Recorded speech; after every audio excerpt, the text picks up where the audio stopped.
Oi gente, tudo bem? Sejam bem-vindos a mais um vídeo e hoje eu vou falar sobre o kit de aniversário da Tag Curadoria.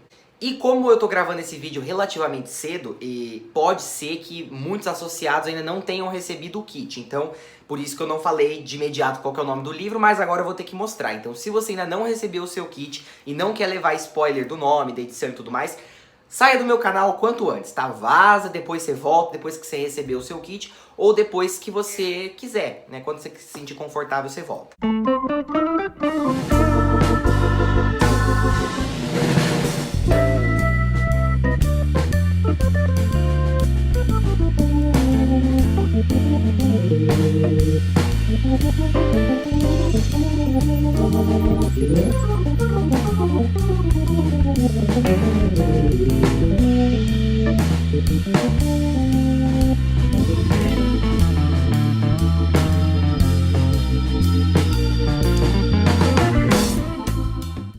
Bom, como vocês podem ver, eu tenho aqui em mãos esse porta-livros lindo, né, que foi mandado como mimo, que será utilizado, porém com um pouco de dó, porque eu achei tão bonito que eu acho que a beleza desse negócio se encaixa na categoria tão bonito que dá dó de usar, mas podem ficar tranquilos que eu vou encontrar uma serventia para esse negócio.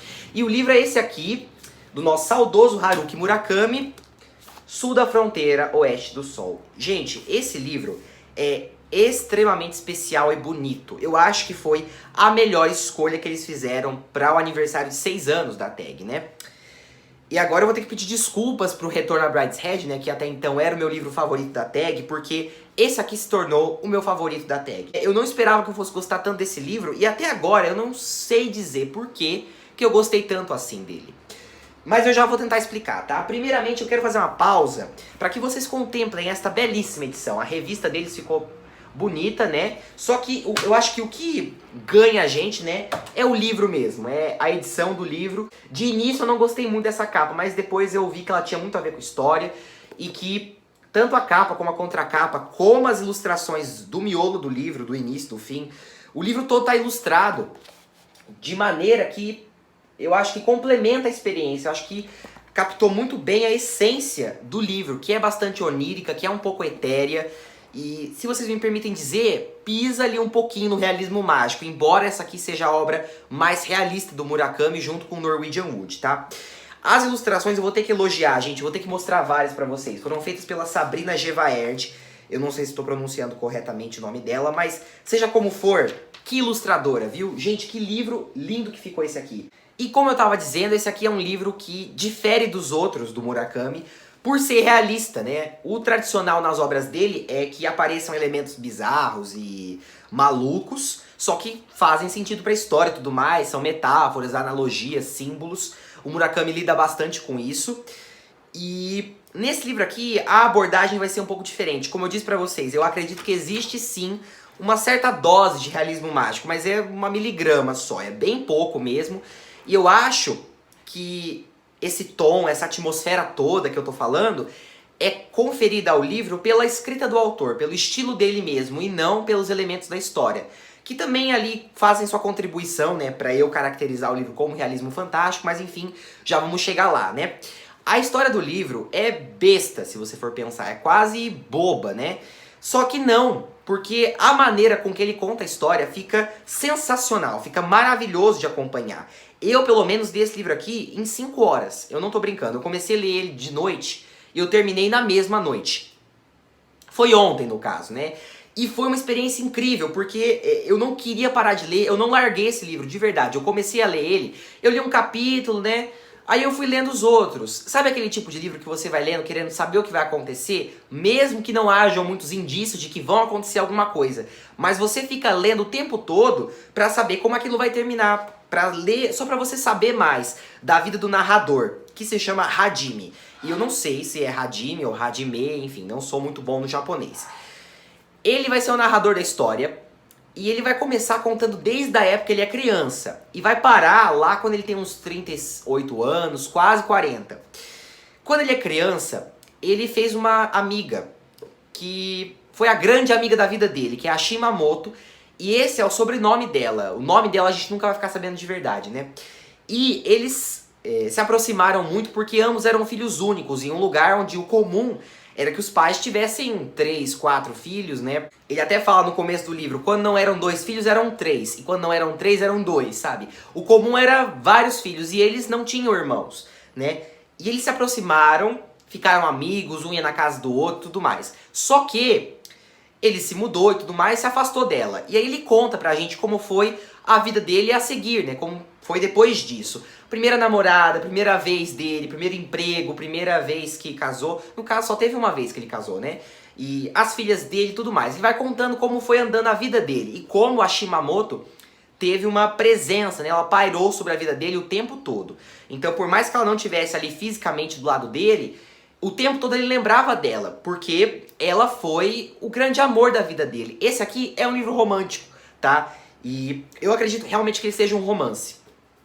Embora seja completamente diferente de todos os romances que você já leu ou já ouviu falar. Quando o Hajime tem 36 anos, 37 por aí, ele já é dono de bar, casado com 2 filhas. A Shimamoto vai reaparecer pra ele. Eles vão se reencontrar, vão relembrar a infância, vão começar a conversar. E é mais ou menos esse o plot do livro. Vejam que essa é uma história muito contada, já foi contada outras vezes por outras pessoas. Só que eu te garanto que ninguém contou uma história parecida como Haruki Murakami contou. Porque, gente, eu não sei porquê, o que tem de tão especial nesse livro eu não sei dizer. Mas é um livro especial. Ele é um livro que tem cara de sonho. E quando você termina de ler, parece que você acordou de um sonho, sabe? Você passa poucas horas lendo o livro, mas parece que você viveu anos ao lado de todos os personagens, que são muito humanos, são muito bem construídos. O Hajime, por exemplo, ele é cheio de falhas, ele é bem, sei lá, humano mesmo, porque ele tem seus problemas e tem suas qualidades. Não é só uma coisa ou só a outra. E eu acho que por isso que a gente consegue se identificar muito com ele e querer saber mais sobre a vida dele, porque afinal de contas, ele é gente como a gente, né? E eu, especialmente, me identifiquei muito com o Hajime em várias situações, né? Não vou especificar quais, porque vocês não precisam saber os detalhes do livro, eu vou deixar pra vocês descobrirem quando forem ler. Mas ele é um personagem muito interessante, né? E tem uma densidade psicológica muito boa, muito profunda mesmo, né? Não só ele, como a Shimamoto, como a Izumi, que é uma personagem que também vai aparecer pouco, mas é muito importante. A Yukiko, que é a esposa dele, e dentre outros que vão aparecer assim, meio que só como figurantes, mas todos têm uma participação muito relevante nesse livro. Que é um livro sobre a vida, né? Eu sempre costumo vir aqui e contar o que eu aprendi com os livros que eu li, né? Que eu gostei bastante. Eu procuro dizer o que eu vi de legal, né? E tudo mais. E o que eu aprendi, que lições eu levei, né? Mas esse livro aqui eu me sinto incapaz de falar algo parecido. Porque eu não sei, até agora, o que foi que eu aprendi com esse livro. Porque eu não sei se esse aqui é um livro que me fez pensar. Ele me fez pensar muito, mas ele me fez sentir mais coisas do que pensar. Sabe quando você tá escutando uma pessoa falar alguma coisa, você entende o que ela tá falando, só que você não sabe explicar o que é que você tá sentindo e pensando? É uma coisa meio estranha. Esse é um livro estranho, mas é agradável, é confortável, a atmosfera toda é muito receptiva. Você entra nesse livro e você se instala mesmo, sabe? É uma coisa muito diferente de tudo que eu já li até hoje, né? É uma história cotidiana, boba, sobre a vida mesmo, não é tão boba assim, né? O Murakami elevou a história a novos ares, né? E eu acredito que nenhum outro escritor jamais conseguiu escrever um livro que falasse sobre como a vida funciona dessa maneira. Porque eu acho que o livro é sobre isso, sobre como a vida funciona, sobre como que a gente vive, como a gente trata os outros, como a gente se trata, sobre como a cada dia a gente tá diferente, sobre como as nossas faltas moldam muito o que a gente é de verdade. E eu tô falando assim, o básico do básico, porque eu jamais vou conseguir fazer o que o Murakami fez, que é mostrar como que a vida funciona. Eu não sei se é isso que ele fez exatamente, mas eu senti que era mais ou menos isso. Que era uma compreensão real de como a vida é. De todos os aspectos possíveis da vida estão retratados aqui. A infância, a adolescência, a fase adulta, crises existenciais que a gente sofre em cada uma dessas partes. É um livro muito humano, é um livro muito de sentimento, é muito sensibilidade que existe aqui dentro.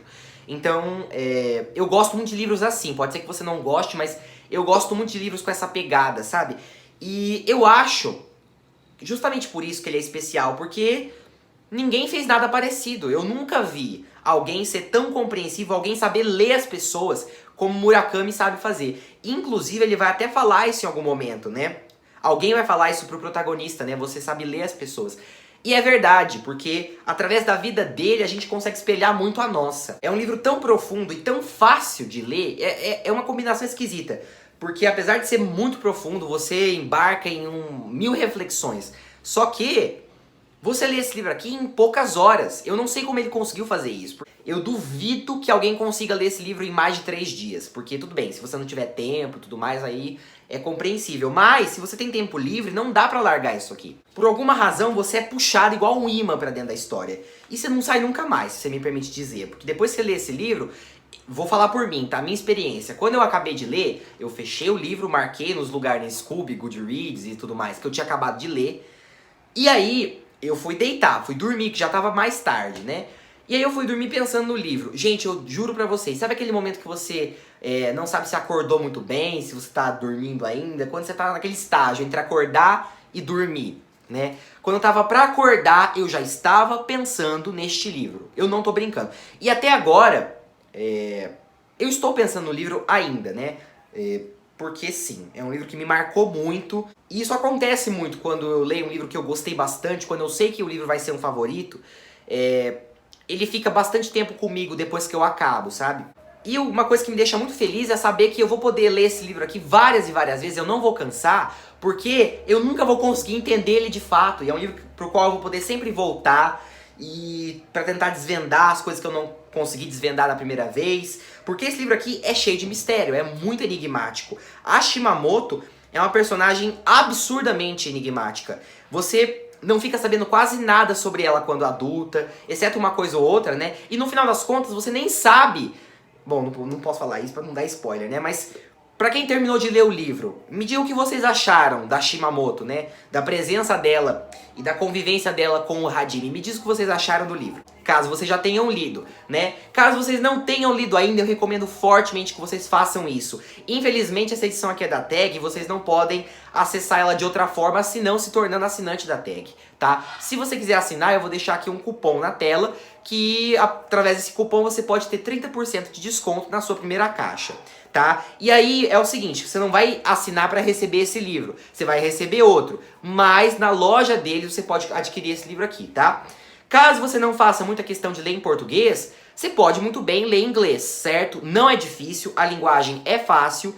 Então eu vou deixar aqui na descrição o link da Amazon para você comprar esse livro. E para compensar o fato de eu vir aqui recomendar um livro praticamente inacessível, eu separei outras indicações do mesmo autor, de livros que eu gostei também, que você pode ter uma sensação parecida, tá? Mas eu recomendo muito que você leia esse livro aqui. E o título também... Coisa mais linda, né? Sul da fronteira, oeste do sol, é uma coisa poética. E quando você vê explicado o que é, né, esse sul da fronteira, não sei o que lá, é muito legal. É muito bom mesmo. Eu acho que a definição para esse livro é essa, legal, é bom. Simplesmente leia, você vai gostar. Eu acho que é difícil não gostar desse livro, porque, sei lá, é agradável demais. É muito bom para que alguém possa desgostar. Mas enfim, tem gosto para tudo, né, tudo mais, vamos lá. Seguiremos com a vida, né? Então é isso, espero que vocês tenham gostado, se inscrevam aqui no canal, deixe seu like, comenta aqui embaixo o que você achou do livro, do vídeo. E é isso, gente, até mais, tchau!